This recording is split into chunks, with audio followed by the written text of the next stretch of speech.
അസ്സലാമു അലൈക്കും വറഹ്മത്തുള്ളാഹി.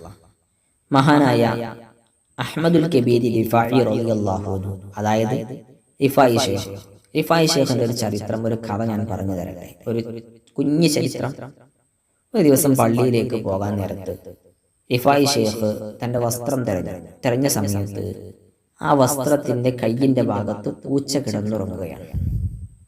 മഹാനവറുകൾക്ക് പള്ളിയിൽ പോകാൻ വേറെ ഡ്രസ്സൊന്നുമില്ല. അപ്പൊ മഹാനവറുകൾ ചെയ്ത പണി എന്തെന്നറിയാം നിങ്ങൾ? ഒരു കത്രിക കൊണ്ടുവന്ന് പൂച്ച ഉറങ്ങുന്ന ഭാഗം ഒഴിച്ച് ബാക്കി ഭാഗം മുറിച്ചെടുത്തിട്ട് അത് ഡ്രസ്സ് ആയി ധരിച്ചു. പൂച്ചയെ ഉണർത്തിയില്ല. നോക്കൂ, ഒരു മിണ്ടാപ്പാണി ഉറങ്ങുമ്പോൾ അതിനെ ഉണർത്താതിരിക്കാൻ കാണിച്ച കരുതലെത്രയാണ്. എന്നിട്ട് ആ ഡ്രസ്സ് ഇട്ടിട്ട് പള്ളിയിലേക്ക് പോയി. പള്ളിയിൽ ചെന്നു, ജമാഅത്തൊക്കെ കഴിഞ്ഞു.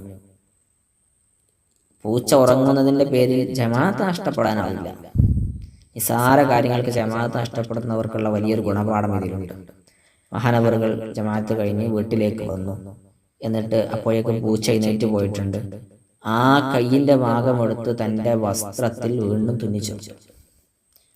നമുക്ക് ഈ ഒരൊറ്റ ചെറിയ ഒരു മിനിറ്റുള്ള ഈ ചരിത്രം കേട്ടിട്ട് നമുക്ക് എന്ത് തോന്നുന്നു?